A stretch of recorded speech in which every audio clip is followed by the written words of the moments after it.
Jana Shalakaya Chaksurunmilitan Yena Tasmai Shri Gurave Namaha Namo Vishnu Padaya Krishna Pristaya Bhutale Srimati Bhakti Vedanta Swami Niti Namane Namaste Saraswati Devi Gauravani Precharine Nirvishesha Shunyavadi Paschatya Deshatarine Vanchakalpatarubhyascha Kripa Sindhu Bhayevacha Patitanam Pavanebhyo Vaishnavibhyo Namo Namaha Jaya Shri Krishna Chaitanya Prabhu Nityananda Shri Advaita Gadadhar Shri Vasadi Gaur Bhaktavinda Hare Krishna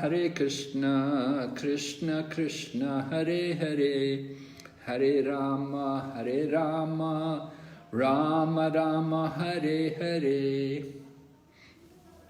We welcome everyone to our Bhakti Sastri course on Bhagavad Gita, and we're on chapter 18, the final chapter of Bhagavad Gita.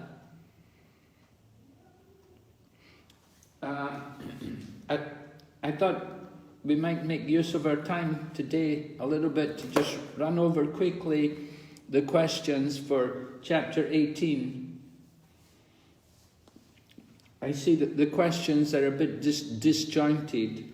They're not in proper order, because what happened, we had originally some questions and it was decided we needed more questions, so they added more questions from different places. And there's also one mistake. If you look at question number 88,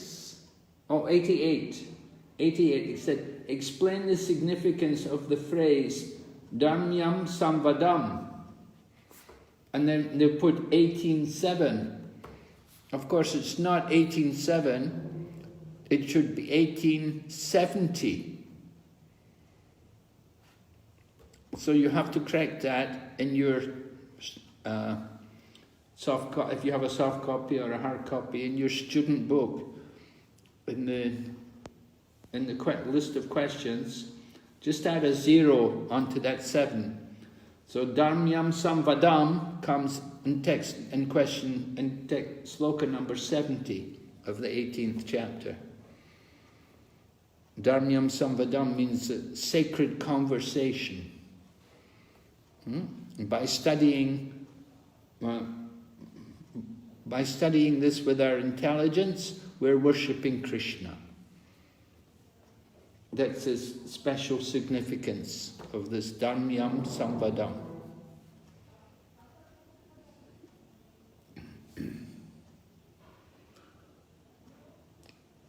All right, so we'll just go through the questions quickly. List symptoms of renunciation in the mode of passion. Text number 6. Anybody? Everyone knows the answer? It's mentioned as text number 8, Maharaj. Oh, text number 8, not 6, sorry, yeah. Thank you, Prima. Text number 8. So, symptoms of renunciation in the mode of passion. We give something up if it's, bodily inconvenience or discomfort. Right? What does it say actually in the verse?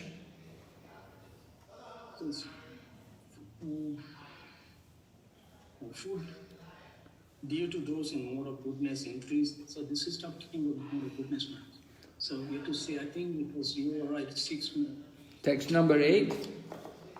Yeah, text number 8, the translation says, food dear to those in mode of goodness. No. So that's wrong. I think you are right in mode of the text 6. Symptoms of renunciation. This is the one. Anyone who gives up prescribed duties as troublesome or out of fear of bodily discomfort is said to have renounced Right. in mode of passion. So out of fear of bodily discomfort or because it's troublesome, we renounce it. Right. That's text number 6. The mode of passion. Right? And then 5 causes of the accomplishment of all action. We covered that yesterday. Everyone remembers 5 causes of action? Yes. Yes? You can tell me?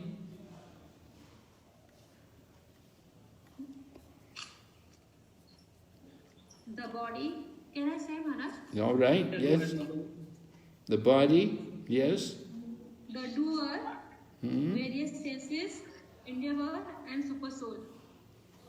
The body, the soul, the super soul, the various senses. One missing. Endeavor, right? Endeavor. Did you say endeavor? Hare Krishna? Can you hear me? Yes, Maharaj, we can hear you. Mataji? Yeah, that's from the... Okay, so that's not a difficult question. We covered that. 3 symptoms of happiness in the mode of goodness. We've not covered that yet. We'll come to that today. So we'll leave these 3. That's quite important. Symptoms of happiness in the mode of goodness, and then the mode of passion, and 5 symptoms of happiness in the mode of ignorance. Then 9 qualities of a Brahmana. Very important. We'll come to that today also. 6 symptoms of surrender. We may get there tomorrow. 79. This confidential knowledge may never be explained to who. That's coming later. But then, why do the wise, what do the wise call giving up the results of all activities? Everyone should know this. Yes? What do the wise call giving up the results of all activities? I don't hear anyone. Anybody want to answer? Can I answer?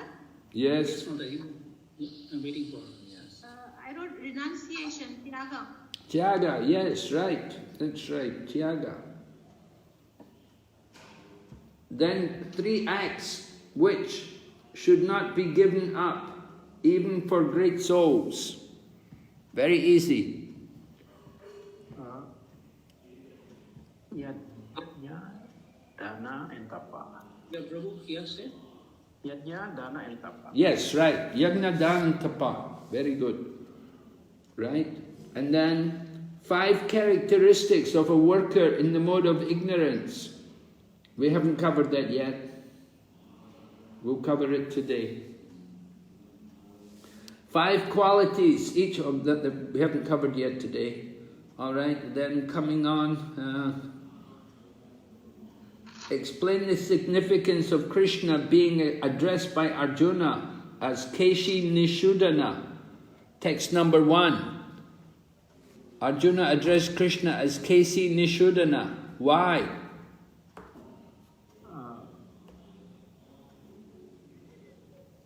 Any hands?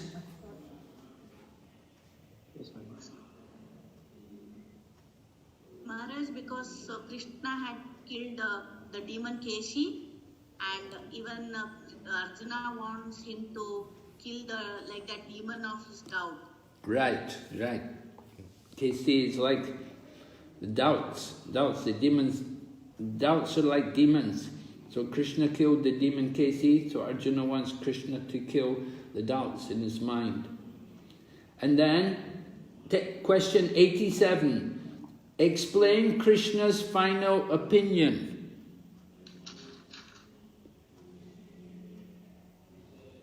That's in text number 6.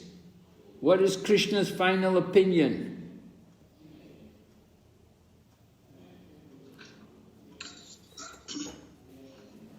All these activities should be performed without attachment or any expectation of result. They should be performed as a matter of duty. What activities? What activities are you talking about? You can't just say like that. You can't just say all these activities. You have to say what activities? The sacrifices for purifying.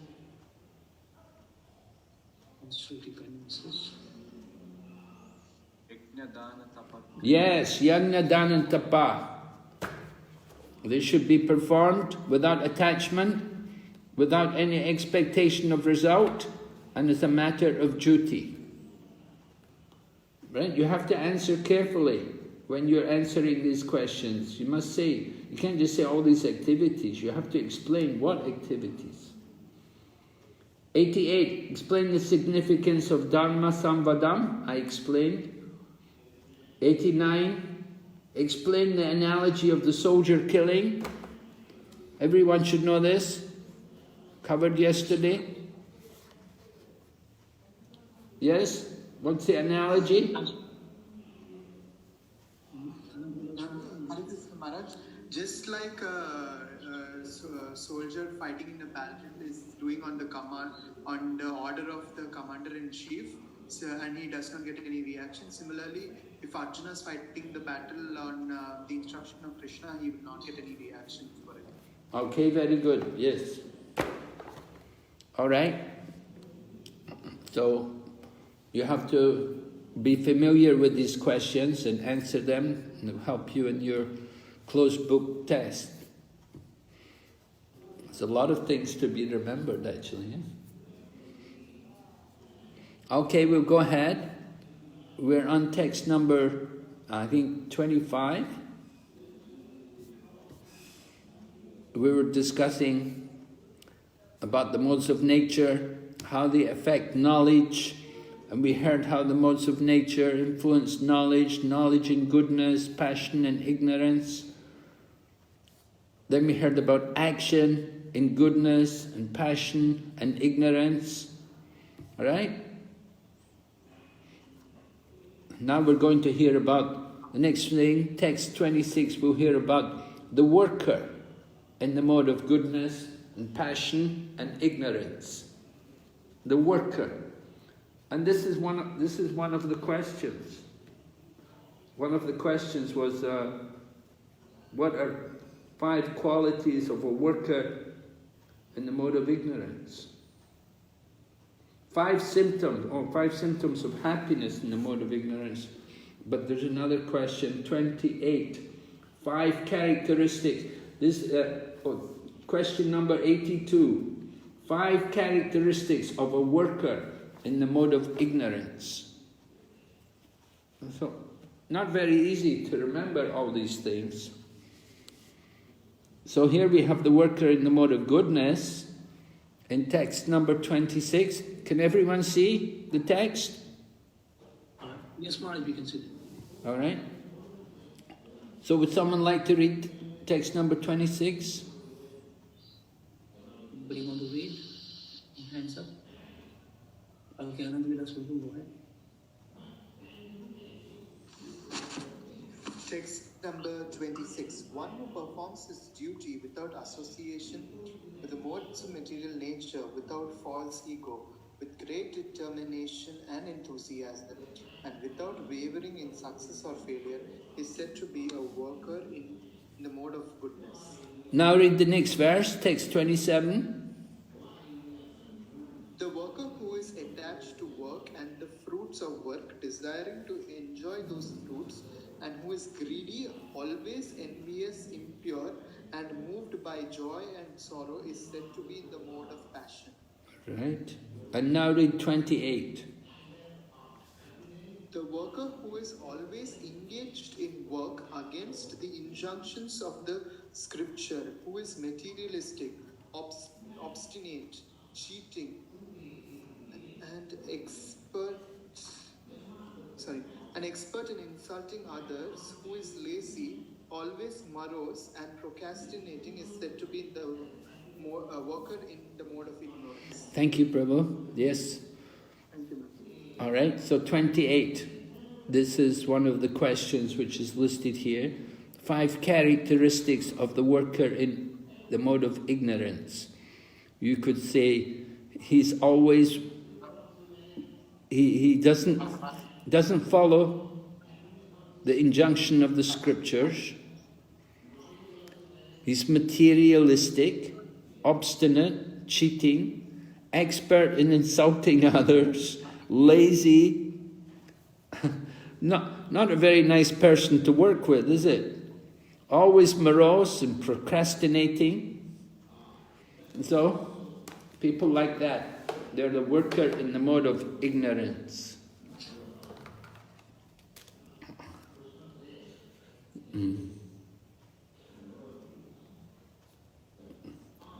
All right, we'll go ahead. Then,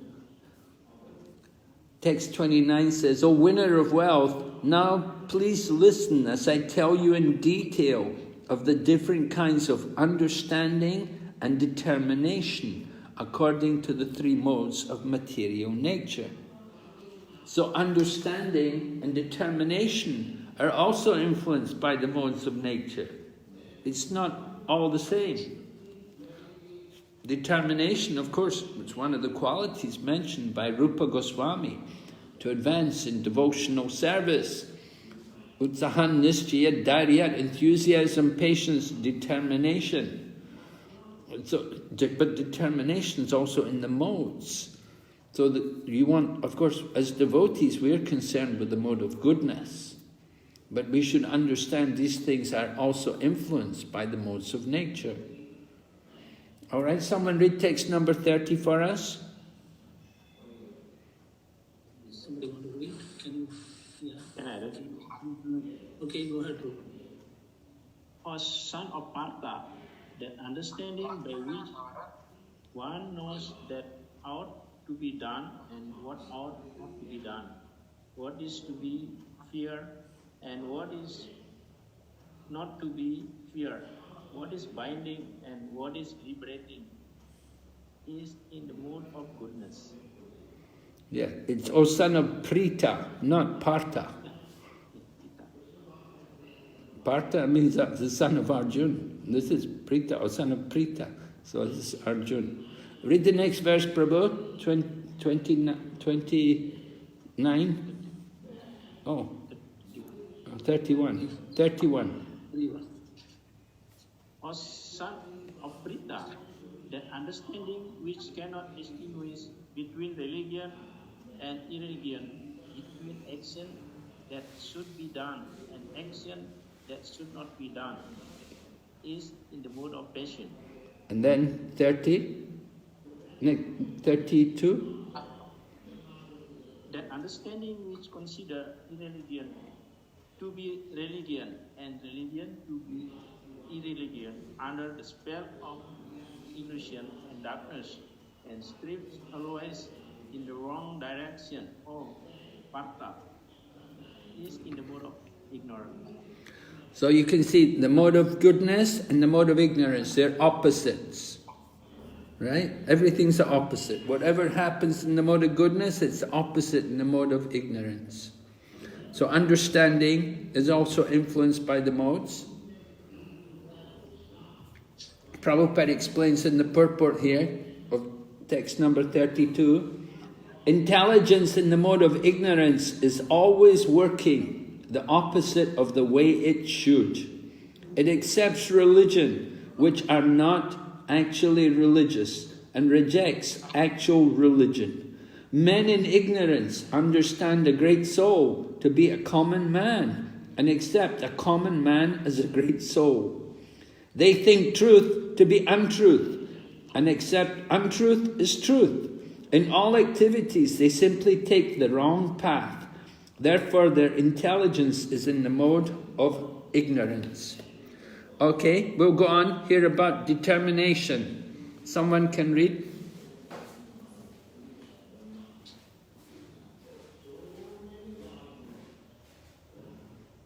Yeah, go ahead. Another Lila Mataji. Mataji, wait for Mara.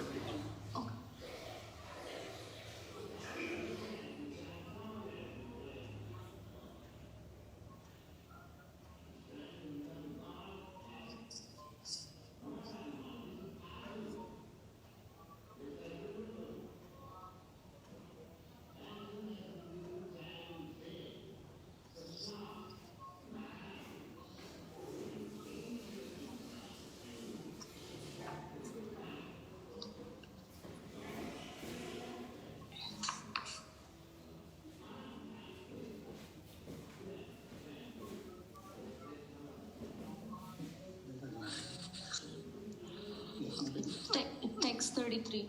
O son of Pritha, that determination which is unbreakable, which is sustained with steadfastness by yoga practice, and which thus controls the activities of the mind, life, and senses, a determination in the mode of goodness. Yes, can you read 34? Yeah. But that determination by which one holds fast to fruitive results in religion, economic development, and sense gratification is of the nature of passion, O Arjuna. And then 35? And that determination which cannot go beyond dreaming, fearfulness, lamentation, moroseness, and illusion, such unintelligent determination, O son of Pritha, is in the mode of darkness. Thank you. I'll read Prabhupada's purport here to 35. It should not be concluded that a person in the mode of goodness does not dream. Here, dream means too much sleep. Dreaming is always present, either in the mode of goodness, passion, or ignorance. Dreaming is a natural occurrence. But those who cannot avoid oversleeping, who cannot avoid the pride of enjoying material objects, who are always dreaming of lording it over the material world, and whose life, mind, and senses are thus engaged, are considered to have determination in the mode of ignorance. It's very interesting to understand these qualities. You know, we don't really think of determination in the mode of ignorance, but you can see here from Bhagavad Gita how it's described, that there is such a characteristic there. So people who are fearful and who are, they sleep too much and they're very proud about material things, always dreaming, lording over the material world. So this is determination in the mode of ignorance. So Lord Krishna is explaining this wonderful thing. The main things you want to know are those things which the questions are referring to. You can't remember everything. Okay, text 36 goes on now to describe about happiness. And this is one of the important things. We should know about happiness in the modes. Text 36. Someone please read. In the Lokamada. Hare Krishna Maharaj. O best of Bharatas, now please hear from me about the three kinds of happiness by which the conditioned soul enjoys and by which he sometimes comes to the end of all distress. Yes, go ahead. 37. That which is in the beginning may be just like poison, but at the end is just like nectar, and which awakens one to self-realization, is said to be happiness in the mode of goodness. All right, we'll just go back to the text 36, the purport here. I'll just read to you what Prabhupada says. Conditioned soul tries to enjoy material happiness again and again. Thus he chews the chewed. But sometimes in the course of such enjoyment, he becomes relieved from material entanglement by association with a great soul. In other words, a conditioned soul is always engaged in some type of sense gratification. But when he understands by good association that it is only a repetition of the same thing, and he is awakened to his real Krishna consciousness, he is sometimes relieved from such repetitive so-called happiness. So Prabhupada is explaining the importance of getting the association, through association with a devotee, a strong devotee, they can be awakened to Krishna consciousness. Otherwise, just material life, material entanglement. and looking for happiness from the senses, chewing the chewed. So happiness in the mode of goodness is described like poison in the beginning. It's similar to what we learned in the Nectar of Instruction. Rupa Goswami described about the chanting of the holy names of Krishna, how in the beginning it's not very relishable, we don't have a taste for it.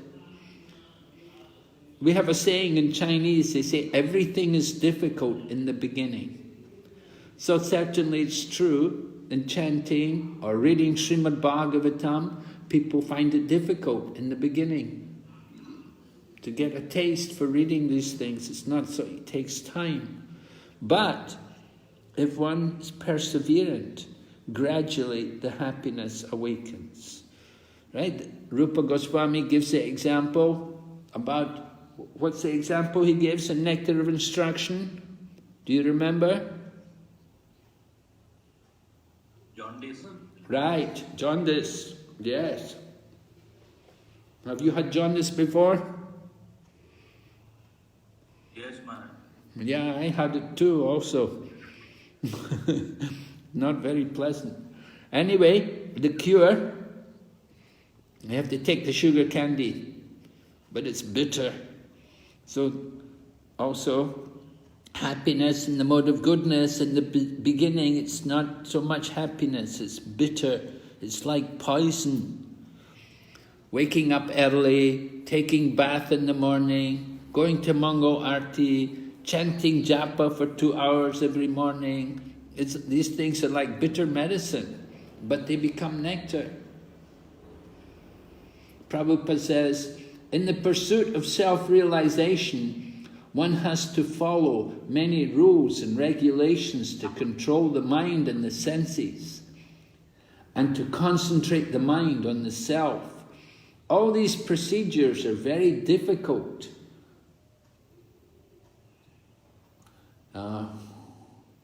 Bitter like poison, but if one is successful in following the rules, the regulations, and comes to the transcendental position, he begins to drink the real nectar and he enjoys life.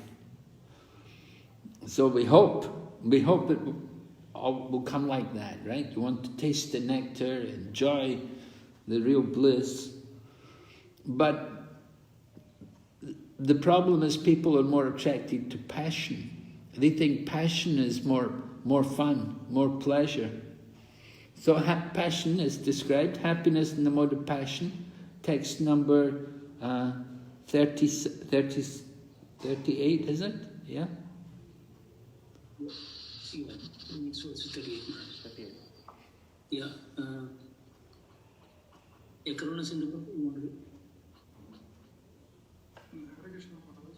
That happiness which is derived from contact of the senses with their objects and which appears like nectar at first but poison at the end is said to be of the nectar, nature of the passion. Right. So that's the mode of passion. Of course, we get a lot of passion in relationships with the opposite sex. So Prabhupada describes in the purport, a young man and a young woman meet, and the senses drive the young man to see her, to touch her, and to have sexual intercourse. In the beginning, this may be very pleasing to the senses, but at the end, or after some time, it becomes just like poison. They're separated, or there is divorce, there is lamentation, there is sorrow, etc. Such happiness is always in the mode of passion. Happiness derived from a combination of the senses and the sense objects is always a cause of distress and should be avoided by all means. So, a good warning is given here. Be very cautious about this kind of happiness. What may start off like so much pleasure will end in disaster. So one has to be very careful to remember these teachings. It's not very easy, is it, to apply these kind of teachings? The difficult things are the hardest. So next verse goes on, text 39. Yes. One who has 39 translation, and that happiness which is blind to self-realization, which is delusion from beginning to end, and which arises from sleep, laziness, and illusion, is said to be of the nature of ignorance. Okay, so Thank you, Maharaj. if you look at the questions which we have here on the student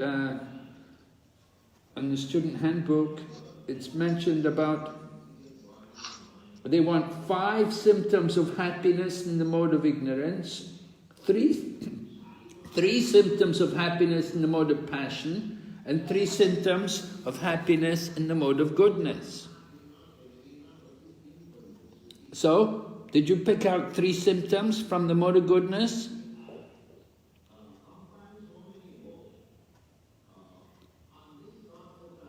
Yes. Yes? What are they? At the beginning, like poison, and the end like nectar. Awaken oneself, self-realization.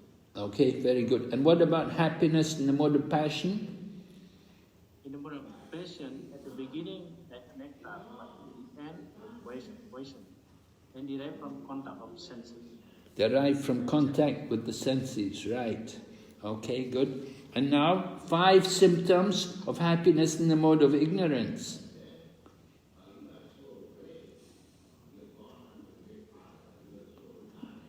Yes? First one, blind to self-realization. Yes? Delusion from beginning to the end. Delusion from beginning to end, right? Arises from sleep, laziness, and illusion. Right. And distress at the start and in the end. Well, that's not mentioned in the text, in the actual translation. That's maybe mentioned in the purport, but it's not mentioned in the actual translation. Alright, so Prabhupada says, happiness in the mode of ignorance. Take pleasure in being lazy and in sleeping and darkness. So the people in the mode of ignorance, they enjoy like this. He said, Prabhupada said, there is no happiness in the beginning or at the end. But of course, they don't think like that. They actually think they're happy. But as far as we're concerned, we think there's no happiness. For the person in the mode of passion, there might be some kind of ephemeral happiness in the beginning, and at the end, distress. But for the person in the mode of ignorance, only distress, both in the beginning and at the end. So blind to self-realization, delusion from beginning to end, and arises from sleep, laziness, and illusion.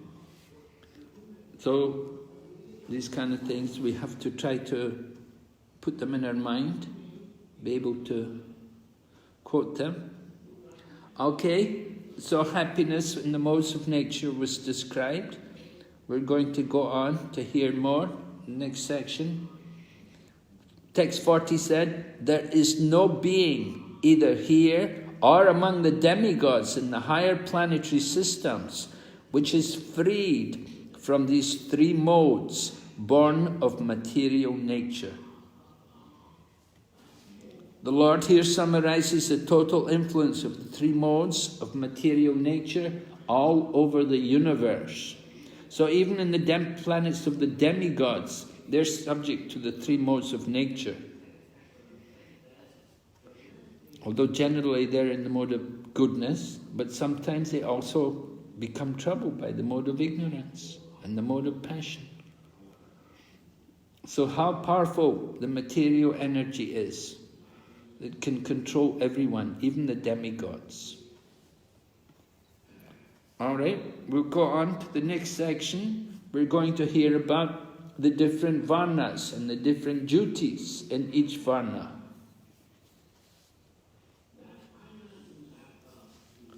Because Lord Krishna was describing the modes of nature, so these different varnas are meant for people in different modes. The Brahmanas meant to be the mode of goodness. The Kshatriya is the mode of passion. And the Vaishya is the mode of passion and ignorance. The Sudra the mode of ignorance. Like this. So someone read text 41.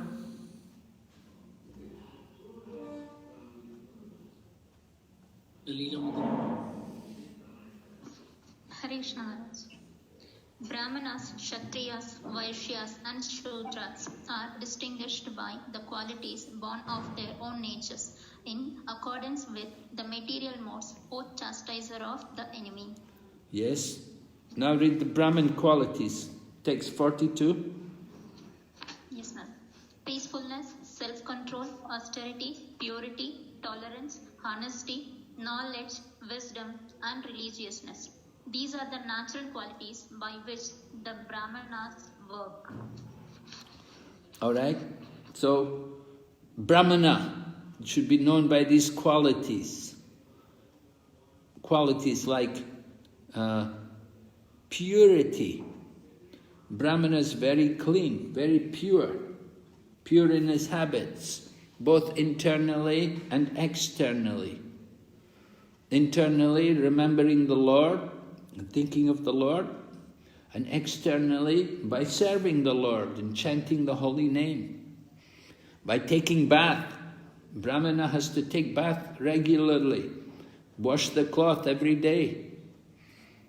Right? Brahmana, Prabhupada gave the example because Prabhupada had been a chemist. He'd studied chemistry and he worked in the chemical industry for some time. So he gave a chemical equation. He said base plus acid will give salt plus water. In other words, a base mixed with an acid, there will be a reaction. You can't put a base and an acid together and nothing will happen. A reaction will take place. In the same way, when a Brahmana contacts a dirty place, they have to clean it. They cannot leave it dirty. Prabhupada gave this example to all of us. He said, a Brahmana cannot say, I didn't make the mess, it's not my dirt. The Brahmana cannot tolerate to see a place dirty. They have to clean it. Very important. Just like here in Mayapur, you see people come every day, they go to the bank of the Ganga and they leave so much litter, they make such a mess everywhere. So now the devotees have begun a program, they go regularly and clean. They clean up after all these people. It's our duty to take care of the banks of the Ganga. The people come, they're not respectful. So we try to maintain some purity along the banks of the river Ganga. So cleanliness is important. Another important quality of the Brahmana is truthfulness. Honesty is mentioned, right? Describe honesty or truthfulness. The word is honesty, arjavam. Honesty, arjavam. A Brahmana cannot tell a lie. The example was given, Prabhupada told the story about the young boy who wanted to get admission into the school. And so he went to see the principal of the school to ask him if he could come to the school and take admission in the college, in the school or the ashram. And so the teacher asked him, who's your father? What's your father's name? And the boy said, I don't know. So he said, then go and ask your mother. So the boy went home and asked his mother, what's my father's name? And the mother told her son, I don't know who is your father's name, what your father's name is. I don't know. So the boy came back and told the teacher, my mother doesn't know who is my father or what his name is. So when the teacher heard like this, he said, all right, you can come here, you can be admitted as a student. Because the principal understood that this boy is very honest. that even though most people would feel ashamed to say that my mother didn't know who my father was, but this boy is so honest, he doesn't hide anything. So he thought this is a very good quality. So we would take him in the school. He has Brahminical qualities. Doesn't hide the truth. Even though it may be embarrassing and unpleasant for us, but we don't hide it. So that's a Brahminical quality. Alright, so other qualities are mentioned also. Austerity, purity, tolerance, this thing, wisdom, knowledge, religiousness. Of course, a Brahmana should also work like a Brahmana. Brahmanas are allowed to work. Only certain jobs they can do, like worship the deity and teach others to worship the deity. They can teach the scripture and they can study the scripture. And they can accept charity and they can give charity. But it is sometimes remarked that in this Kali Yuga, the Brahmins of Kali Yuga today, they're expert in only one of these 6 activities. Which one do you think they're expert in? Accepting the charity. Right. That's what they're expert in, taking the money, accepting the charity. They don't give any charity, they don't worship deities, they don't study Shastra, they just come get the charity. Take the money and go. Right? So, 9 qualities. Kshatriya is the head of the society, head of the social body. He has the biggest responsibility. He should cultivate these qualities. Who is a Brahmana? It's not that you're born with these qualities. Some people may be born with them, may be fortunate, but anybody can be trained as a Brahmana if they're properly initiated and trained by a bona fide spiritual master. The initiation processes should be there, and then after the initiation, the spiritual master wants to instruct the disciple in these different qualifications. He will guide him and help the disciple to cultivate these qualities. Of course, not everybody wants to be a Brahmana. That's the thing. All right, we'll go ahead. Next verse, text 43, the Kshatriya. Who wants to do it? Sorry, somebody can do it. Okay, Apu and Ilichas.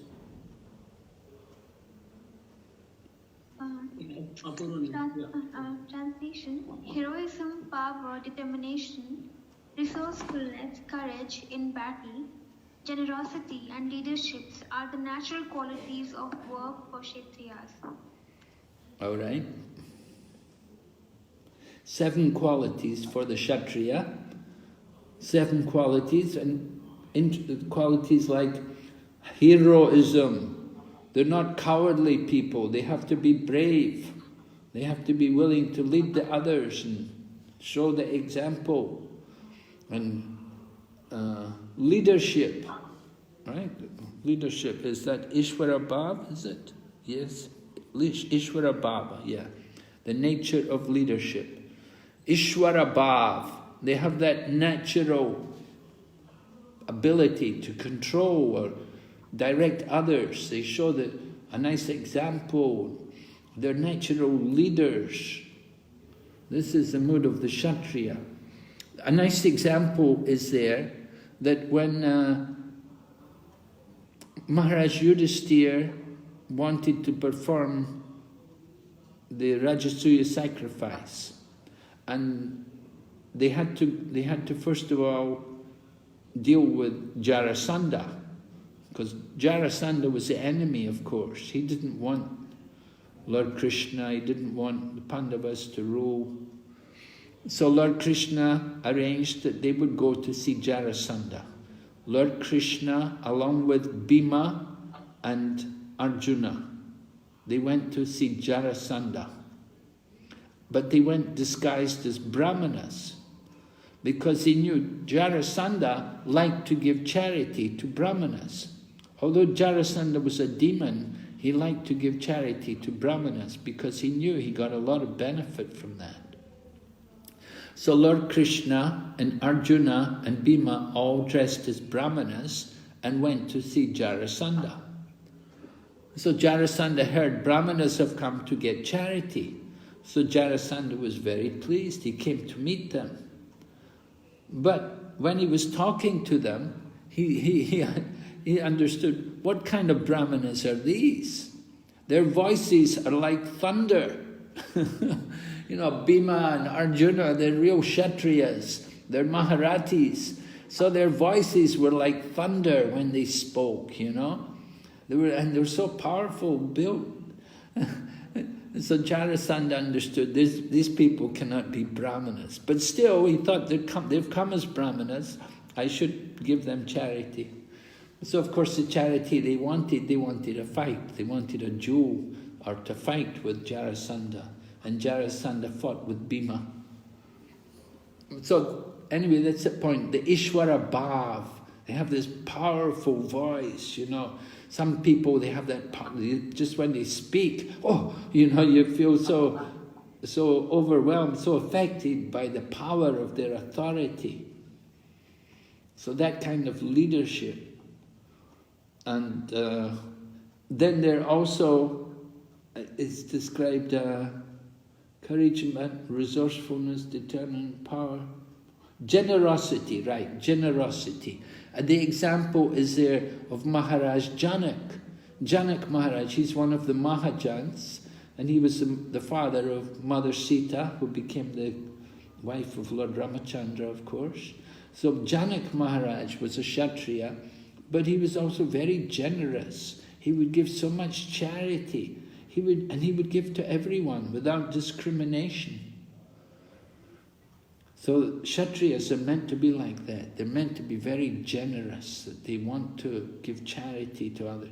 For a Kshatriya, it's an important principle to give charity, to show generosity. In Brihad Bhagavatamrita, we read about Gopkumar going to a kingdom, and in this kingdom, the king was a devotee, and the king was doing so much charity. There was so much prasadam distribution for everyone. So that's the nature of a Kshatriya. They like to distribute. They will distribute charity everywhere. A lot of prasadam will be distributed. Of course, they collect the taxes from the people, and then they use the taxes to distribute, to show charity, to give mercy to everyone. They'll be very generous. They don't just take the taxis to live comfortably themselves, but they will take taxis to perform sacrifice for the pleasure of the Lord, and then also to give charity. So those 7 qualities of a Kshatriya. Then text number 44.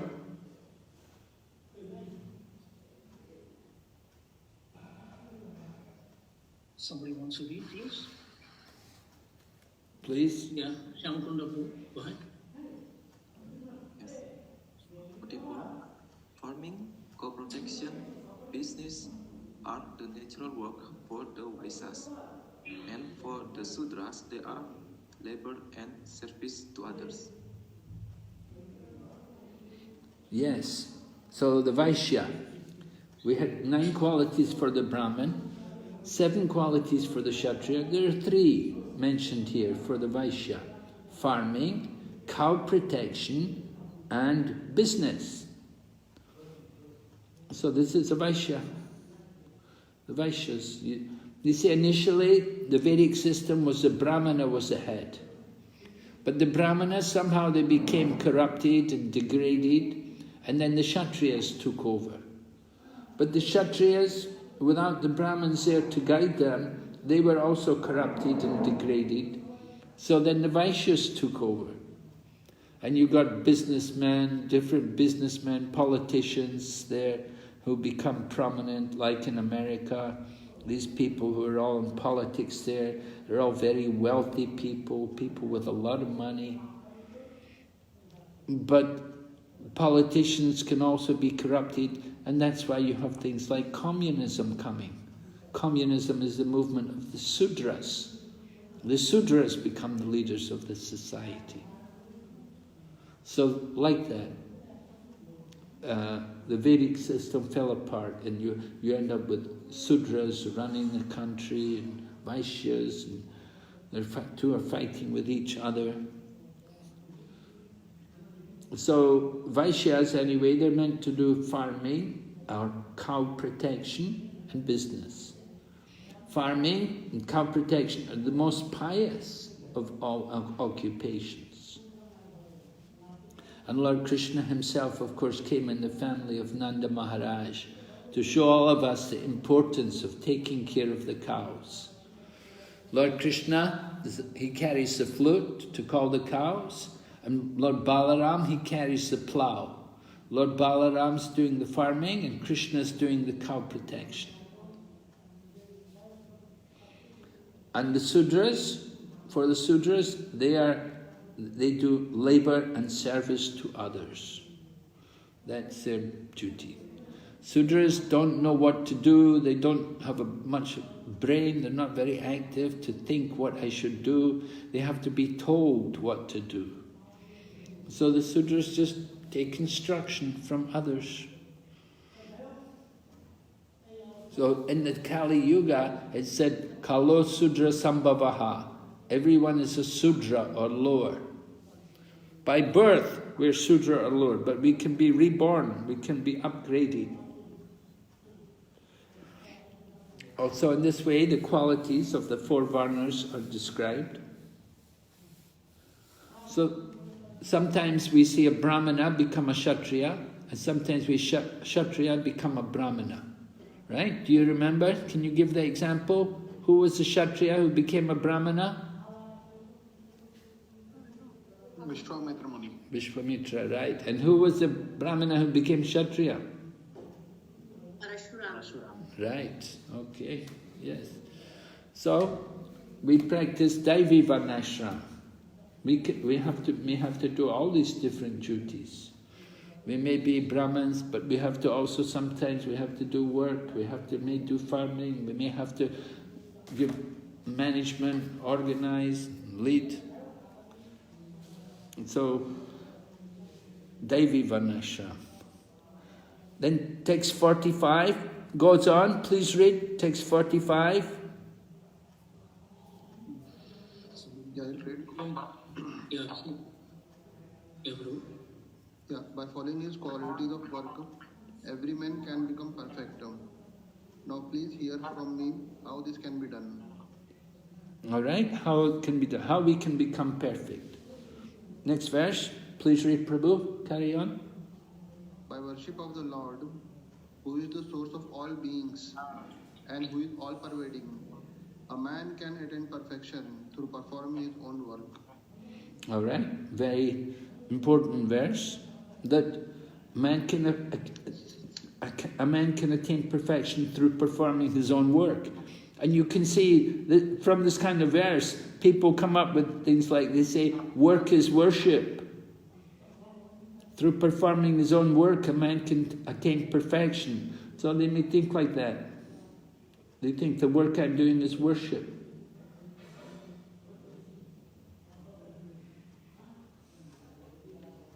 So Prabhupada explains in the purport, the second paragraph, everyone should think that he is engaged in a particular type of occupation by Rishikesh, the master of the senses. And by the result of the work in which one is engaged, the Supreme Personality of Godhead, Sri Krishna, should be worshipped.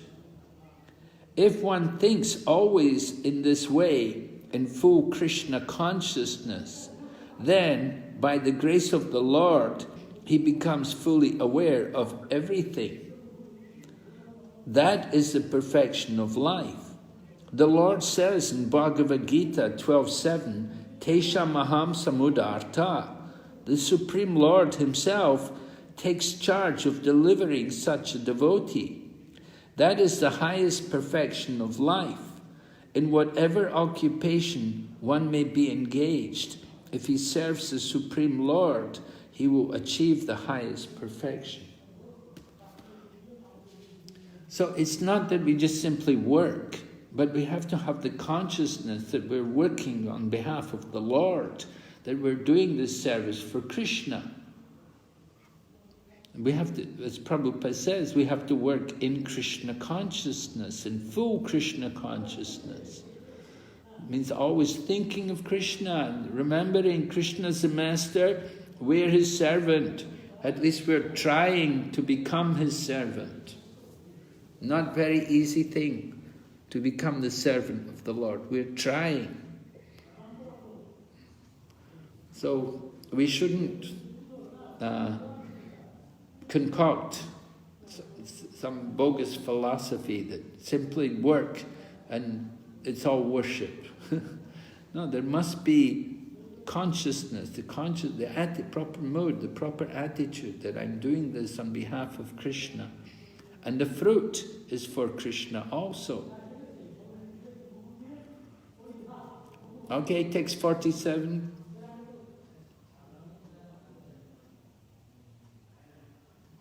Yes, somebody want to read? Okay. Yes, Sri Chandrika Mother.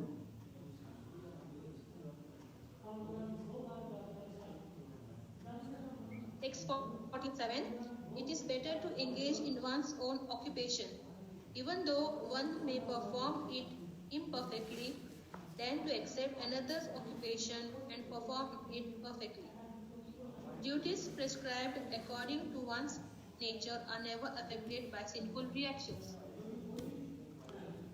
Okay, so we may think, I don't like this job, I want to do the other job.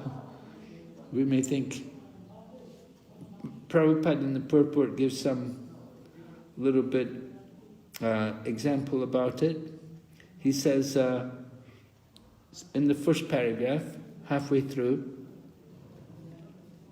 in this way one should work according to his own nature. No work is abominable if performed in the service of the Supreme Lord. The occupational duty of a Brahmana is certainly in the mode of goodness. But if a person is not by nature in the mode of goodness, he should not imitate the occupational duty of a Brahmana. For a Kshatriya or administrator, there are so many abominable things. A Kshatriya has to be violent, to kill his enemies, and sometimes a Kshatriya has to tell lies for the sake of diplomacy.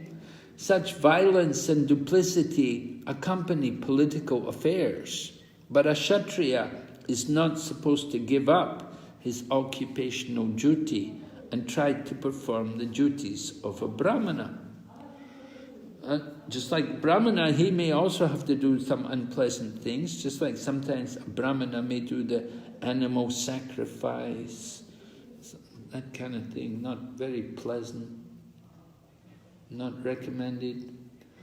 And similarly in business, if you're doing business, you have to be able to tell lies. Prabhupada said, therefore it should be taken as a simple lie if a merchant says that he is not making a profit.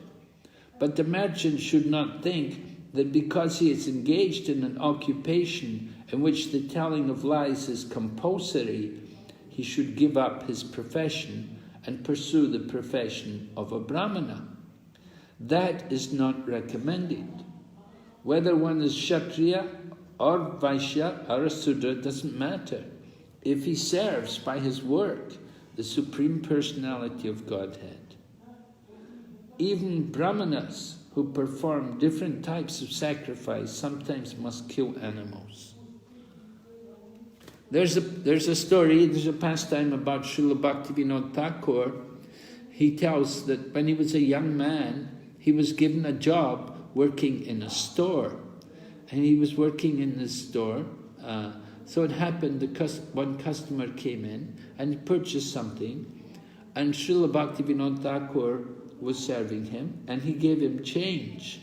But he made a mistake. He didn't give enough change. The change was less than what should have been there. So the man took the change, didn't say anything, didn't notice, and went away. But then Bhaktivinoda, he himself noticed that he'd given the wrong change. And he felt very guilty, and he went after the man, found the man, and gave the man more change. So the owner of the shop came to Bhaktivinoda Thakur and told him, "You should not work here. You're too honest." You're too honest to work here. The shopkeeper has to be able to lie and sometimes make mistakes like this for his own benefit. So you have to be very... to be a shopkeeper, you have to be willing to be a little dishonest. So Prabhupada's saying like that about the Vaishya. You have to be able to say, yeah, for you no profit. So text 48, 48 gives an example, right? And 48, we didn't read 48 yet, did we? No, Maharaj. Yeah, someone read? Hare Krishna, Maharaj, can I read? Yes? Okay, Prabhu. Yeah. Text 48, translation. Every endeavor is covered by some fault, just as fire is covered by smoke. Therefore, one should not give up the work born of his nature. O son of Kunti, even if such work is full of fault. So Krishna is giving an example here to explain about faults. He said, just like a fire, there's going to be some smoke. So every endeavor is covered by some kind of fault. You light a fire, you can't expect to make a fire immediately blazing flames. There's going to be some smoke in the beginning. So similarly, it's mentioned here that every endeavor, there'll be some fault.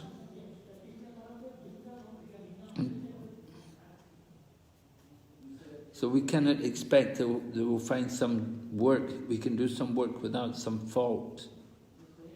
And Prabhupada talks about the Brahmana, sometimes he has to kill an animal. A Kshatriya may be very pious, but he may have to fight his enemies, cannot avoid it. The merchant also, he cannot be so honest. Sometimes he will have to lie and cheat to make some profit. Sometimes he will do black market also. These kind of things cannot be avoided. You're a Vaishya, businessman, can't expect to avoid all of this.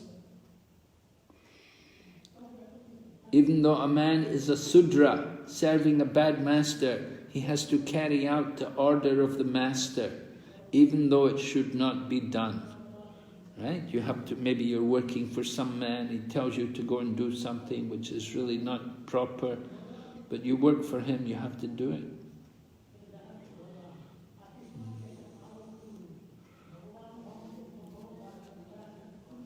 So that's the nature of the material world. There's going to be some faults. So that's one question there in the student handbook. Explain the analogy of the fire covered by smoke. Text, that's question number 90. Okay, we'll go ahead. Text 49. Can I continue? Yes, yes. Okay. One who is self-controlled and unattached and who disregards all material enjoyments can obtain, by practice of renunciation, the highest perfect stage of freedom from reaction. Oh, okay. One who is self-controlled and unattached,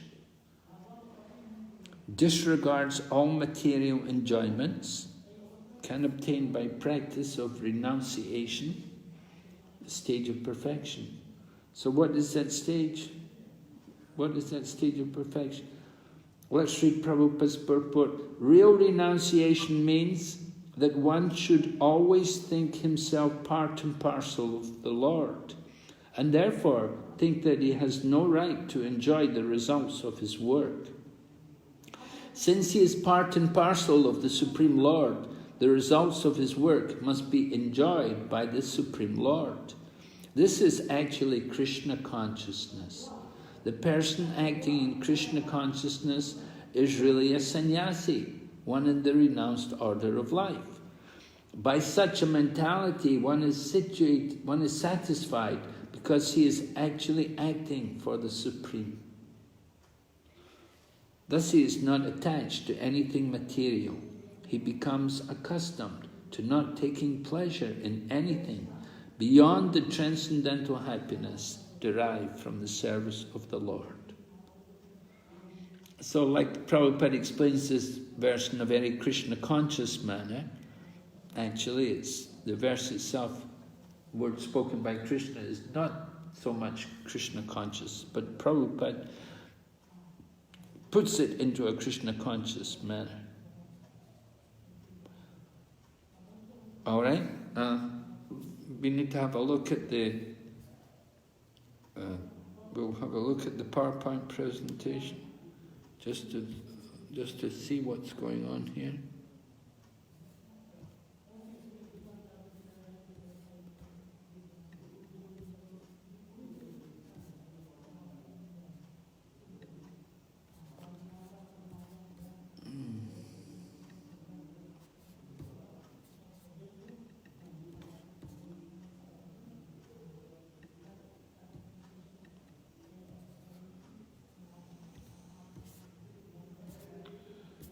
Go back to the par.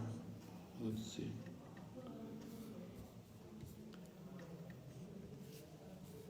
All right, we're up to...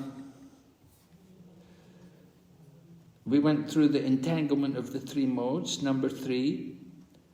And then 41 to 48, worship the Lord through one's occupational work. That was described, the different varnas, the duties which we have to perform in each of the varnas. This is true renunciation and brings freedom from reaction. Are you able to see this text? The slides? Yes, madam. Okay. Okay, so that takes us up to 48, that to get freedom from reactions, Niskam Karma Yoga, and then we're coming to this section number 5, from Jnana Yoga to pure devotional service, described in text 49 to 55. Jnana Yoga to pure devotional service.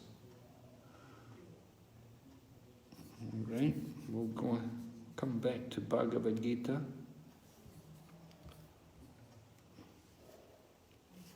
All right, so text number 50.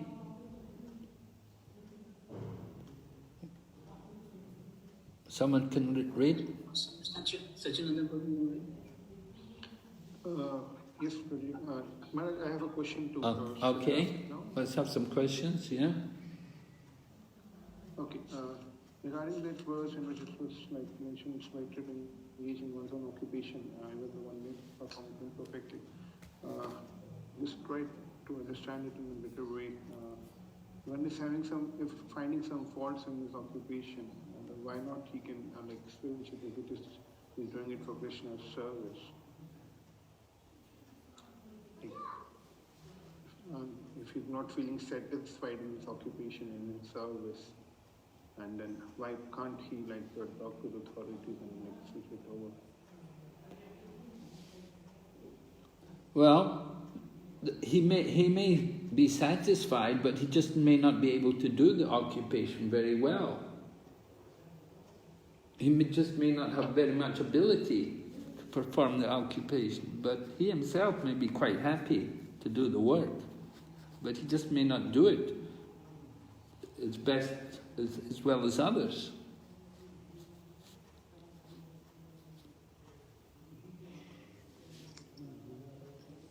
But if in case how does it apply to in general response service? If it's in case devotees do have multi-talents and multi-nature, if they are not feeling satisfied in one service, they generally talk to the authority, and then with discussions, either their service gets changed or something like that. It generally happens in ISKCON society. I mean, is this verse particularly speaking of one ashrama, or it's like we apply to other things also? Well, it's speaking about prescribed duties, that everyone has a particular nature, their psychophysical nature, and they should understand what is actually the best kind of engagement for them. You know, somebody by nature, they have that, they're very controlling and bossy, you know. Maybe they're meant to be a Kshatriya. And someone else, their nature is more to study, and they're very frugal, and they're very clean and pure, like that Brahminical. So according to the psychophysical nature, one has a particular occupation or situation in the Varnashram, and one should follow that. And by performing one's duty in these different Varnas, one can achieve perfection. If they do it in consciousness of Krishna, consciousness of the Lord. It's not just do the duty, not just do the duty only, but we have to at the same time be conscious of the Lord, that we're working for Him. So Varnashram is like stepping stones into spiritual consciousness. It will help us to come. You know, you follow the duties of Varnashram, you have particular duties, particular work to do. You do that work, it will help you to advance.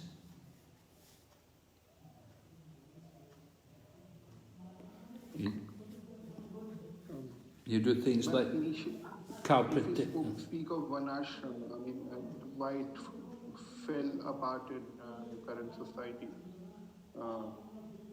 One of the reasons was that Krishna was not the center, the Supreme Lord was not the center, and this knowledge was not given by in a proper way. You have to do work for the satisfaction. Ultimately, it all came down to sense gratification, and then it fell apart because these rules and regulations were not seen in a proper way. And then if we try to see the Varnashram applied inside ISKCON or inside any devotional institute, then the dynamics completely changes. Well, we're following Daivi Varnashram. You know, we're not following the traditional Vedic Varnashram. Because... So here in these verses, what is the talk going on? It's like talk going on of the traditional Vedic Varnashram or the Daivi Varnashram? Usually they're talking of the Vedic Varnashram. Yeah, but in purport, like Prabhupada seems to be talking sometimes of the Varnashram. Yes, right. And the purport is different. But in the text, certainly in the text, it's Vedic Varnashram. Okay.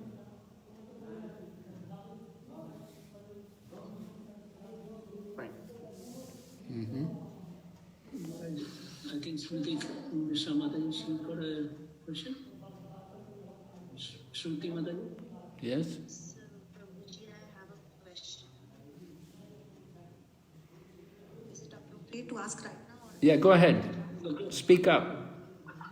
Hare Krishna Maharaj, actually there was a shlok 3.35 and now 18.47, so I got confused in both. Okay. 18.47. Better to do one's duty and not do another's duty, right? Yes, Maharaj, and 3.35. Then to perform another duty. And that 3.35 is the same thing. Okay. So both are explaining the same thing, Maharaj? Yeah, the point is that we should recognize what is our particular duty, and we shouldn't take another person's duty. You shouldn't, you know, you want to do another person's service, we should do what is the service which was meant for us. If you accept do someone else's occupation, you know, we see people do things like You know, probably, maybe they have some land and they should be farmers and they should be farming, but instead they go off to the factory and they work in the factory, they become a Sudra. They take up a job as a worker in the factory or somewhere on the plantation somewhere, and they leave their own land. They don't take care of their own land. They have land, but they're not taking the time or the trouble to cultivate the land, and they go off and work somewhere else to get a salary. So this is not really how it's meant to be. We're meant to recognize what's our duty. Similarly, the Brahmana, maybe he's given the position as a priest in the temple, but there's more attraction. If he goes and works in the company, they'll pay him more money. He gets a much bigger salary. So many Brahmanas, they left the worship of the Lord to go and become Sudras and to work in the multinational corporation. So this is not how it's meant to be. They gave up their caste. They became Sudras to go and work in the office or in the big building rather than worship the deity, which is what they were meant to be doing, which was really what their duty was, their qualification. But they give it up to go and do that kind of thing. So duties prescribed according to one's nature are never affected by sinful reactions, right? If they do what was their nature, if they stay to worship the deity, they're safe. But when you go and work in a multinational corporation, you work in the big office, and you give up what you're supposed to be doing, then you're going to get sinful reactions. Because you gave up your duty. You gave up what you were supposed to do. You left your duty.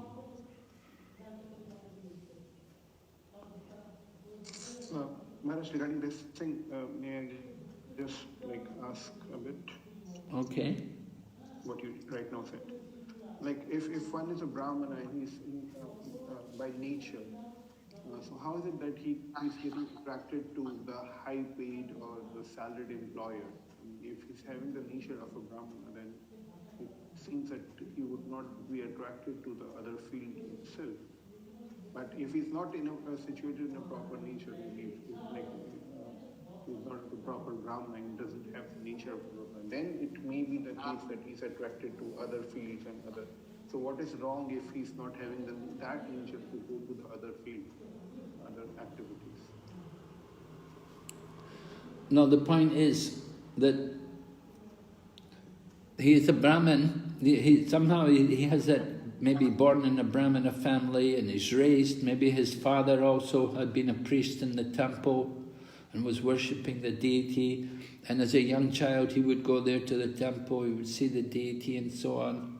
But somehow he went to college, he went to school, got education, and so many other people, they all went off into the business world to work. They took the jobs in the big offices, and so he also thought, oh, I also want to do that. Why I should just stay in the temple and just sit in the temple all day and hardly make any money. Better I should also go and get the money.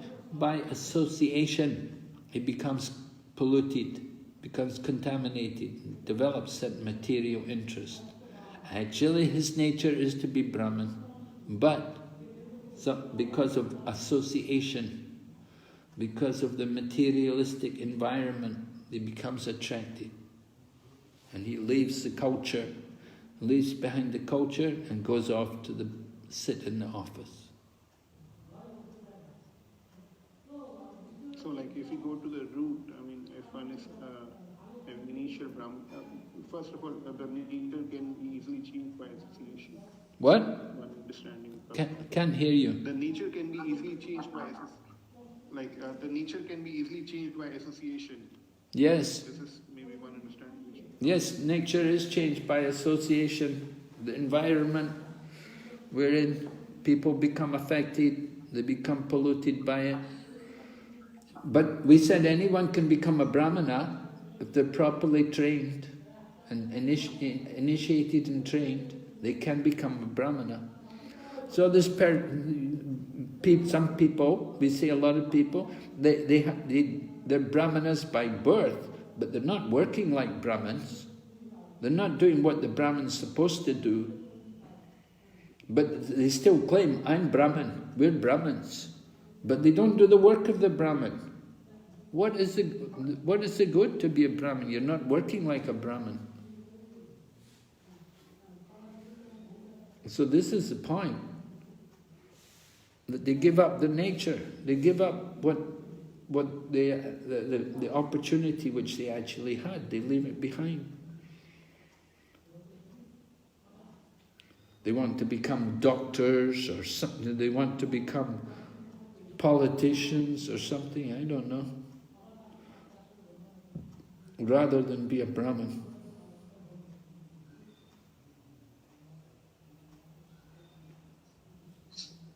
So, to give up one's duty, to give up one's occupation, you get sinful reactions when you go away from your actual nature. You're put into a materialistic environment.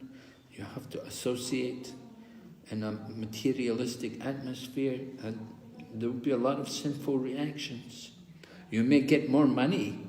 You get more material money, more money for your sense gratification, and what will happen? Who will get the money? The doctors and the lawyers, so many other people. They'll get the, you're thinking, I've got more money, but you've got more problems also. You have legal expenses and you have medical expenses, and you're not getting the benefit, the spiritual benefit which you were getting when you were doing your own work. Just like the farmer, you work in the fields, is very healthy, very pious. But you go and work in the factory, it's not pious, it's not healthy. This is the sinful reactions. You suffer from the atmosphere.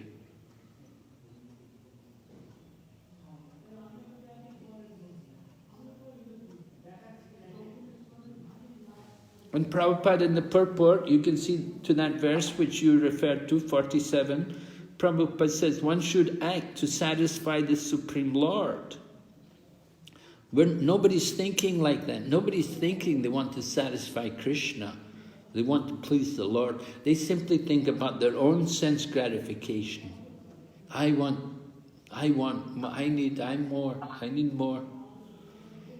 But if you thought about satisfying the Lord, then there would be a different thing. And Prabhupada gives the example about Arjuna. He fought because he wanted to please Krishna. So this should be the point. Prabhupada says, in the business field also, Brahmanas, or in the business field also, sometimes a merchant has to tell lies to make a profit. If he does not do so, there can be no profit. Oh, okay. But if such fighting is performed for the sake of Krishna, the Supreme Personality of Godhead, there need be no fear of degradation. And even the businessman who's telling lies, he should know that without profit the merchant cannot exist. Therefore it should be taken as a simple lie.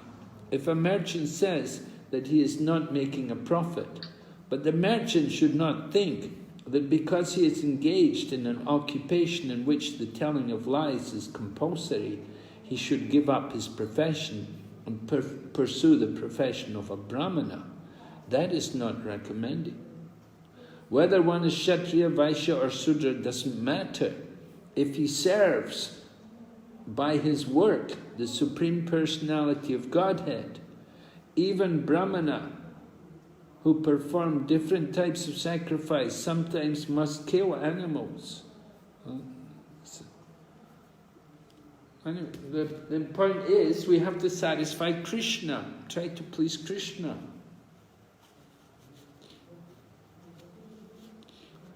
That is Krishna consciousness, when you're thinking how to please Krishna.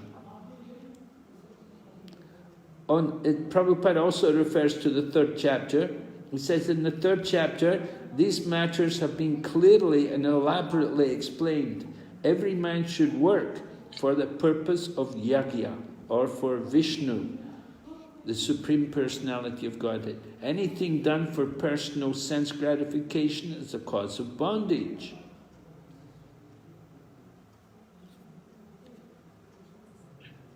They should be engaged in the particular mode of nature he has acquired, and he should decide to work only to serve the supreme cause.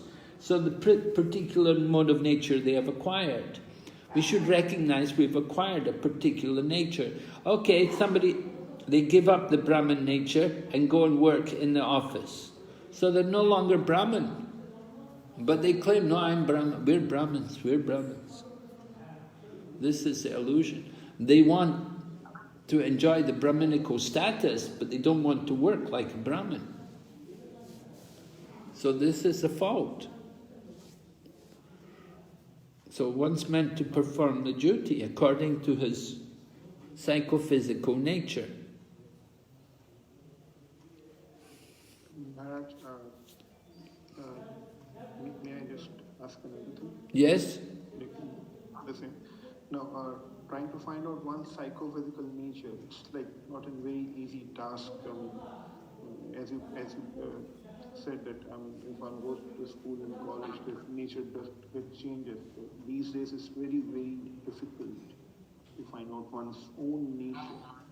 So like what is prescribed in this sort of thing? Because if we are in a certain environment, Kali Yoga living in this metal world, it's a very, very flickering thing. The nature gets changed very easily by the association, and the desires also gets very easily changed by the association. So the real nature of one's, I feel it gets revealed by devotional service only, and it takes quite a lot of time to find out the real nature.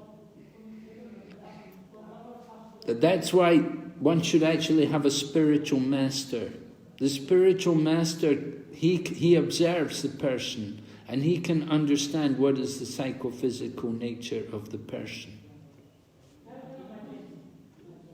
And just like one's parents, they also know the psychophysical nature of their child. They can understand when the girl or the boy is ready for marriage, they can arrange the suitable person, and they know what kind of person will make a good partner for them. They can understand the mind. So the parents know. In the same way, the spiritual master understands the psychophysical nature, and he can properly direct the person. He knows, who has to take a job, go and work in the industry. He knows who can do business. He knows who can be a Brahman.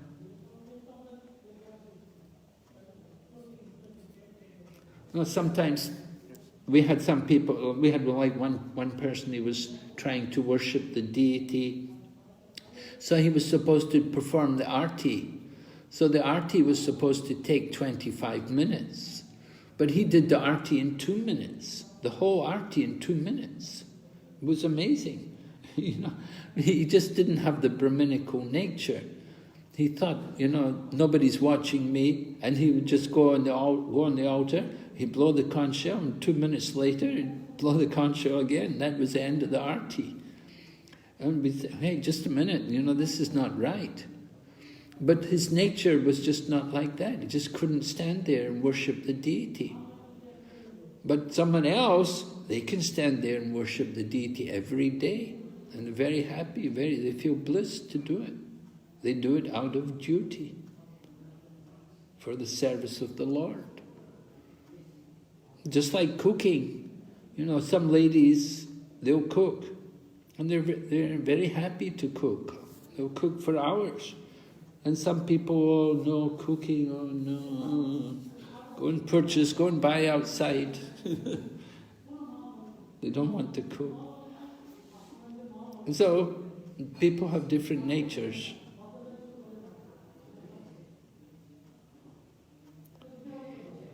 So one should recognize what particular nature we have. We should be guided by spiritual authorities, and they can properly direct us.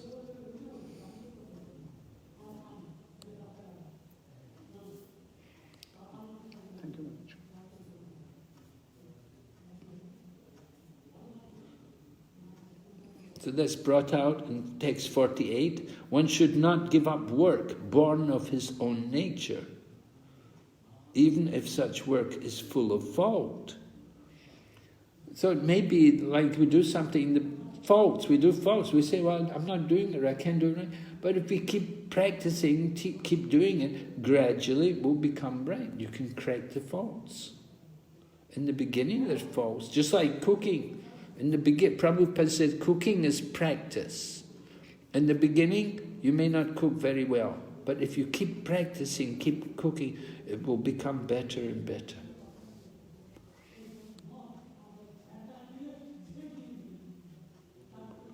Okay?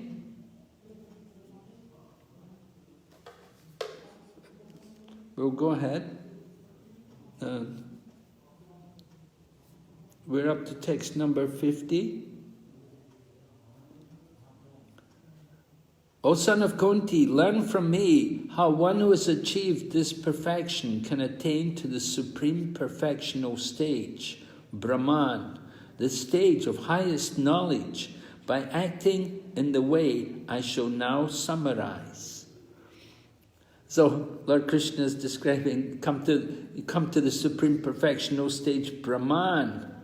Right? We're going to hear later about devotional service. So we haven't heard about devotional service yet. This is coming to, by Jnana Yoga, coming to the Brahman.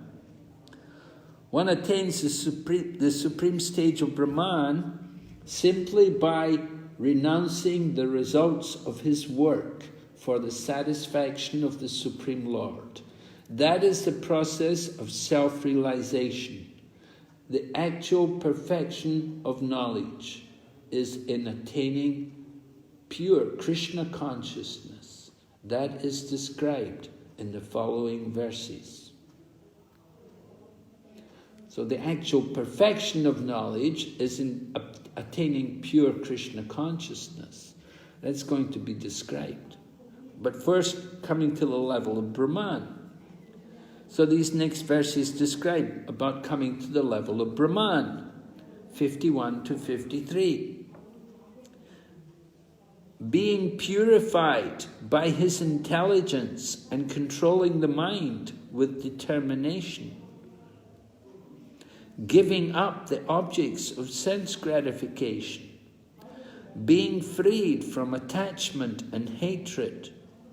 One who lives in a secluded place, who eats little, who controls his body, mind, and power of speech, who is always in trance, and who is detached, free from false ego, false strength, false pride, lust, anger, and acceptance of material things, free from false proprietorship and peaceful. Such a person is certainly elevated to the position of self-realization. Alright, so by hearing these different qualities we can understand, such a person has to be, he has to be a yogi, he has to be detached from the body, he has to really be in the mode of goodness. Prabhupada explains in the purport, when one is purified by intelligence, he keeps himself in the mode of goodness. We see again and again, the mode of goodness is being stressed on us, the importance of this, the mode of goodness. So to come to the mode of goodness, we have to purify the intelligence. That purification comes about by practice of spiritual principles, by hearing, by chanting. Thus one becomes the controller of the mind and is always in trance. He is not attached to the objects of sense gratification, free from attachment and hatred in the activities. Such a detached person naturally prefers to live in a secluded place. He does not eat more than what he requires, and he controls the activities of his body and mind. He has no false ego, because he does not accept the body as himself, nor has he a desire to make the body fat and strong by accepting so many material things. Because he has no bodily concept of life, he is not falsely proud. He is satisfied with everything that is offered to him by the grace of the Lord, and he is never angry in the absence of sense gratification. Nor does he endeavour to acquire sense objects.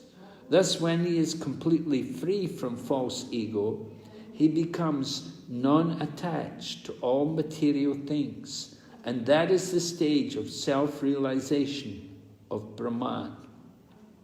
That stage is called the Brahma-Bhuta stage. When one is free from the material conception of life, he becomes peaceful and cannot be agitated.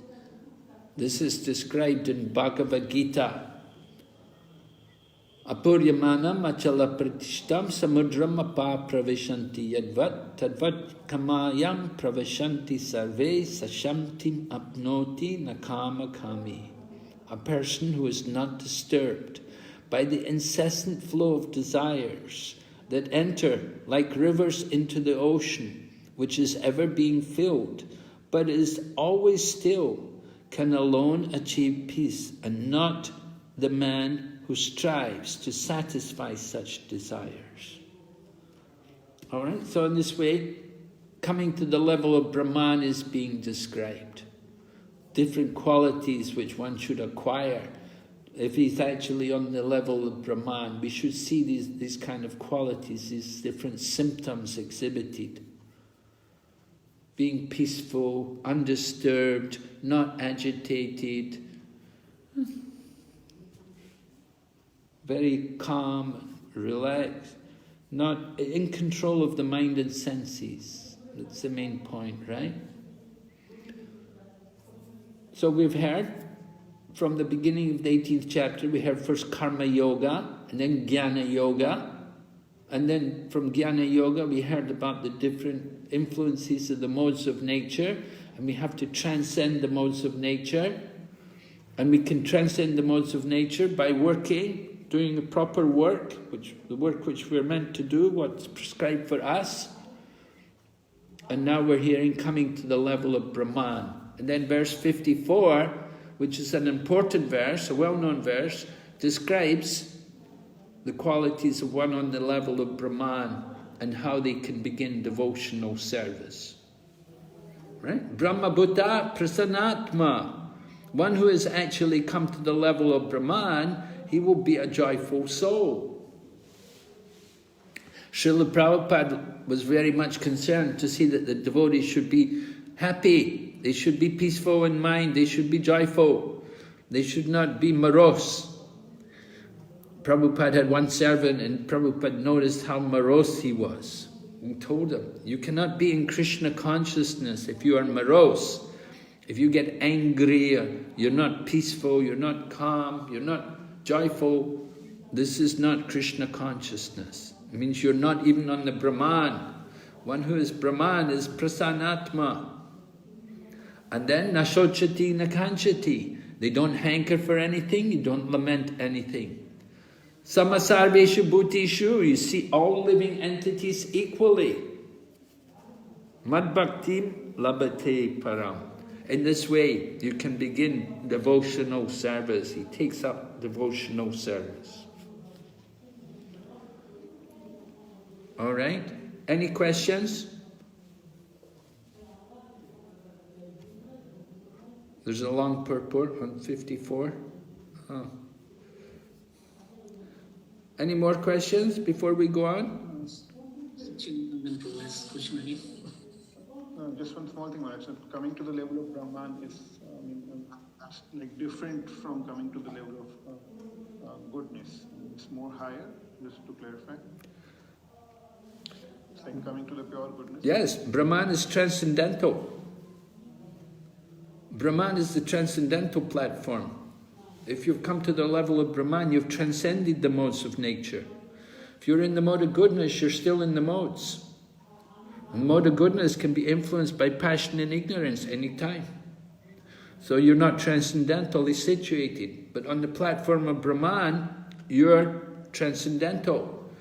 Even the impersonalists who come to the Brahman, they're transcendentalists. They've transcended the modes of nature.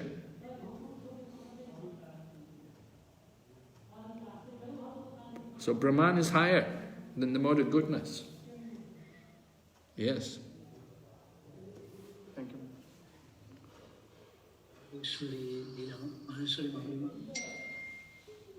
Hare Krishna Maharaj. So Maharaj, here this is like Gyanis. So the Lord is telling that Gyanis who come to this Brahman stage, they can start the devotional service. So can we connect it to that verse where the Lord says, after many births, the one who is in knowledge comes to my devotional service. So can these two be linked?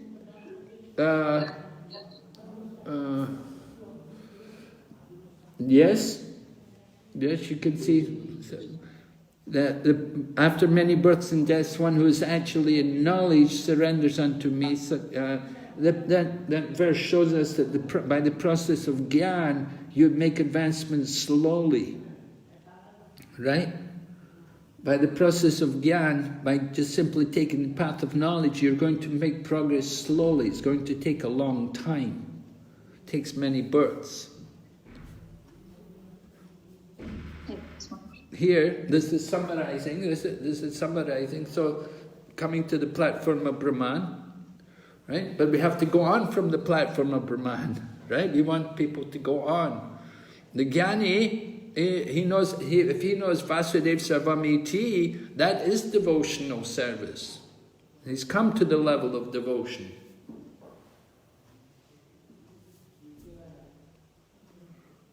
But it takes him a long time by the path of knowledge.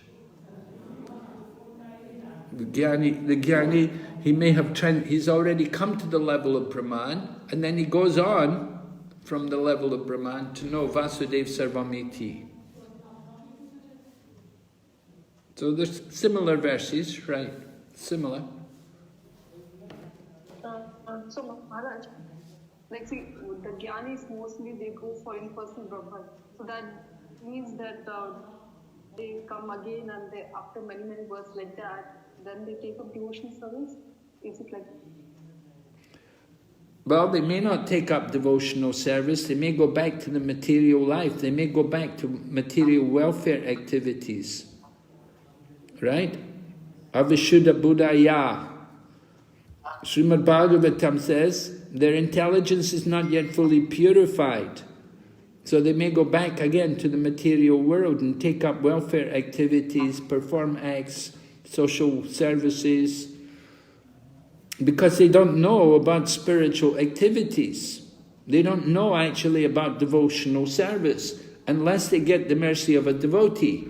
Unless some devotee is able to enlighten them about the importance of devotional service and Krishna consciousness, they won't take up devotional service. They'll simply remain Jnanis and then go back to the material world.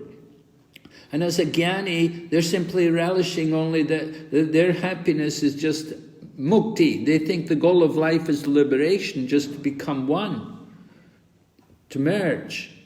So there's no happiness, there's no real pleasure on that level. Therefore they come back to the material world and take up activities again on the material on the bodily platform. Because they don't know about proper spiritual activities, which is devotional service. They're not able to.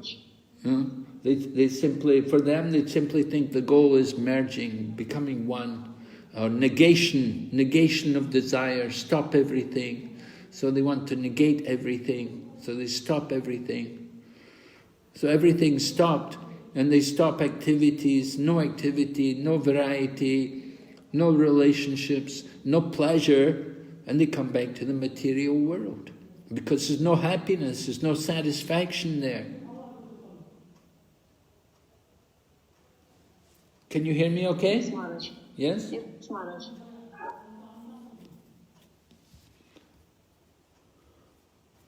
So we have to be careful. You know, the Gyanis, they're transcendentalists, but their destination is just the impersonal Brahman.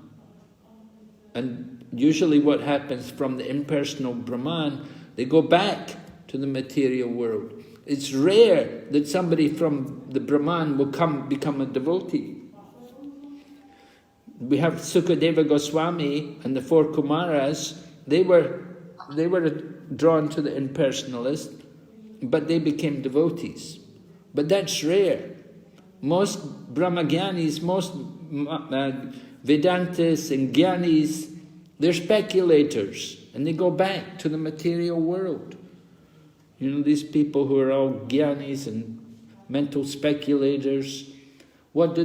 They simply encourage welfare activities, and they don't have real devotional service. They may speak about devotional service, but they think the goal of devotional service is merging. And they think once they become merged, then they give up all activities. They stop everything. So they come back to the material platform.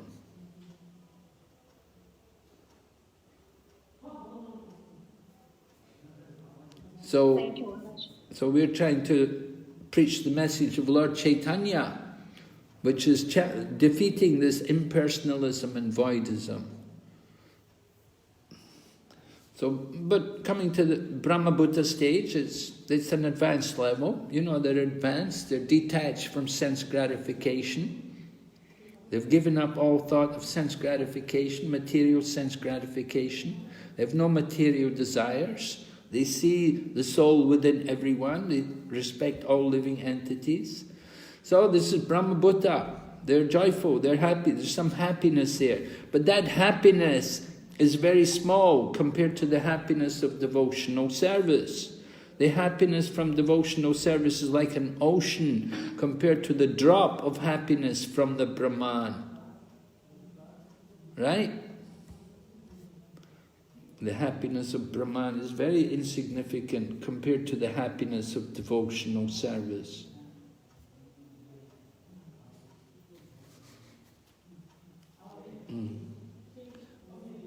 We can just read a little bit from the purport.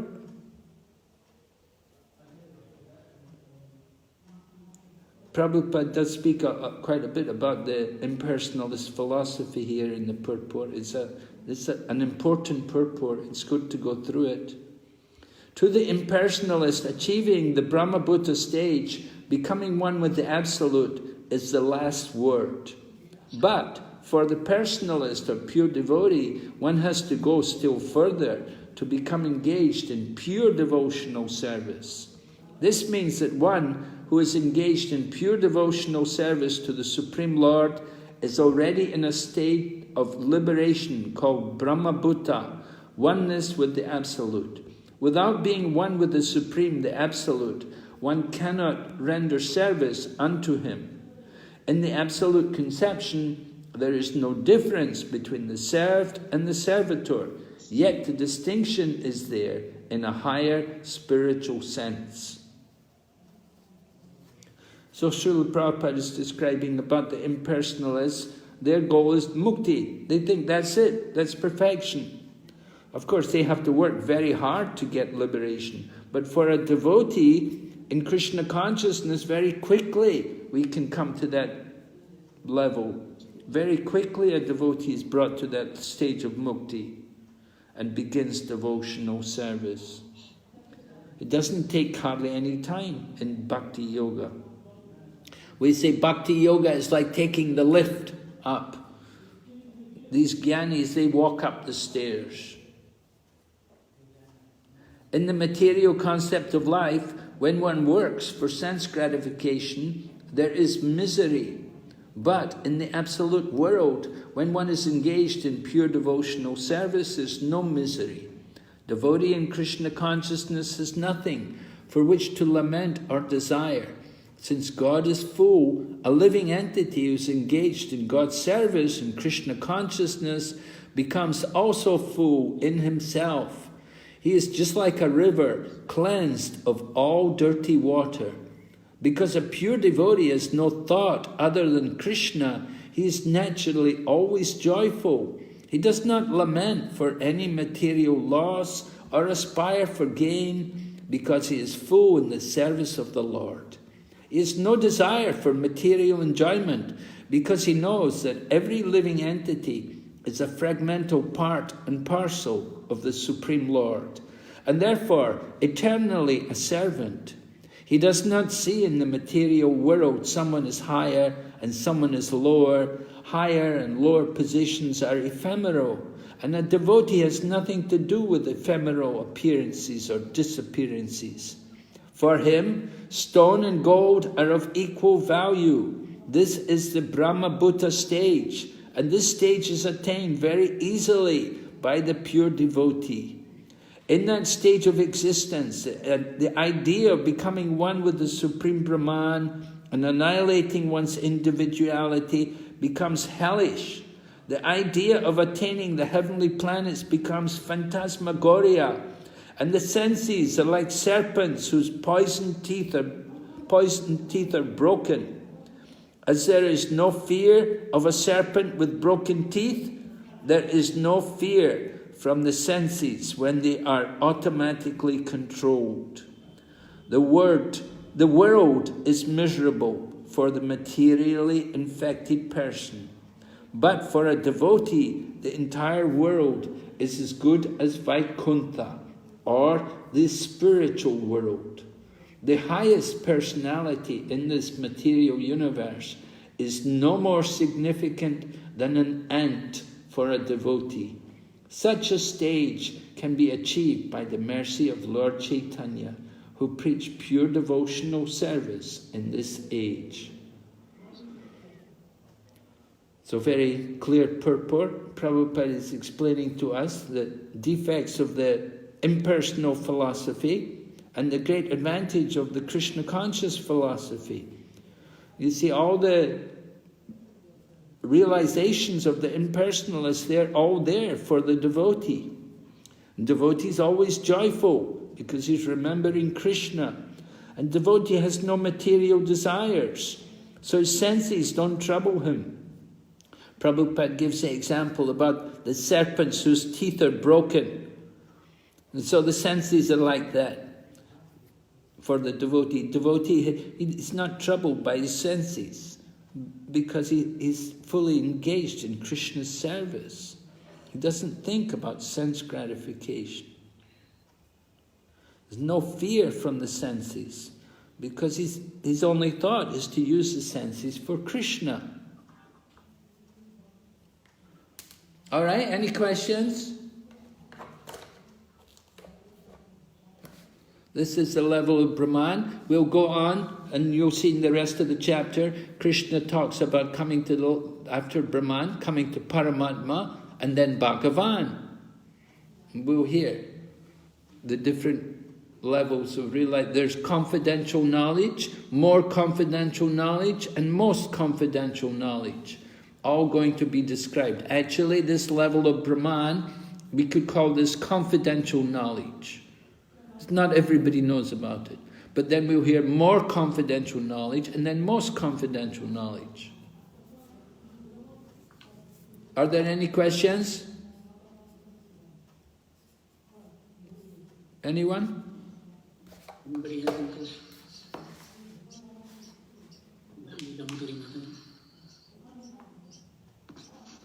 Hare Krishna Maharaj,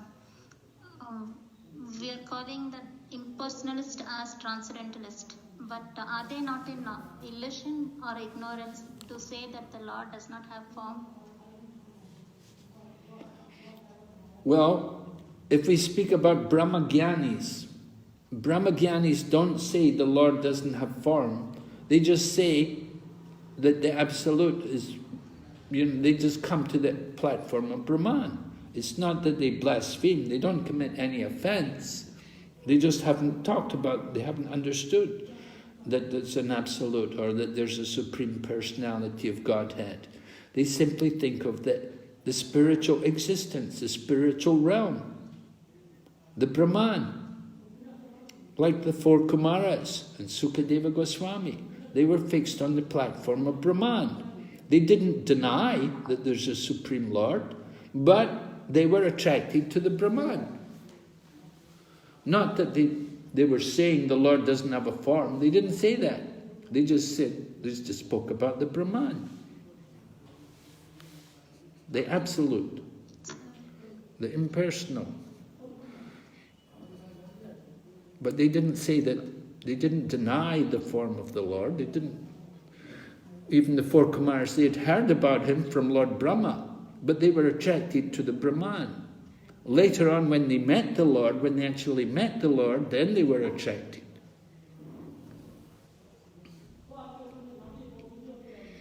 Okay, Maharaj. So there was no offense. If there's an offense, if they actually go out and say, oh, the Lord has no form, the Lord cannot walk, he cannot, then it becomes offensive. That's Mayavada. But Brahmagyanis, they don't make offenses. So they go to the platform of Brahman. They are transcendentalists.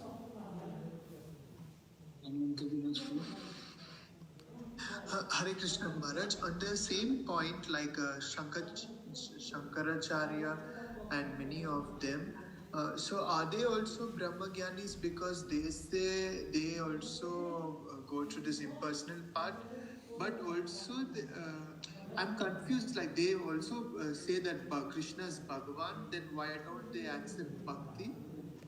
Like, who are you talking about? Shankaracharya? Oh, Shankaracharya, yeah.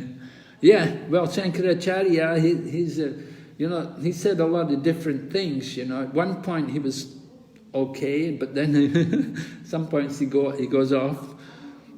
So the people who follow Shankaracharya, generally they're all Advaitists. They just speak about the oneness. So they don't speak about Bhakti. Oh, okay, Maharaj. So are they blasphemies, Maharaj? Are they considered blasphemies? Well, no. It depends. Some may blaspheme, some may not. You have to hear what they say. I don't know. Yes, Maharaj. Yes, but I got the point you had made, very brilliant point on, like, we have to know what they are saying, and not necessarily everybody blasphemes Lord, and if they are only going through the impersonal part and knowing, they talk only about that part, but they don't talk necessarily about that. Right, yeah. Thank you, Maharaj. Hare Krishna. Okay, so we will stop here. We have to finish tomorrow. We'll finish the chapter. Yes, Maharaj. Yes, Maharaj, yes. Okay, thank you very much. Srila Prabhupada ki jai. Hare Krishna Maharaj.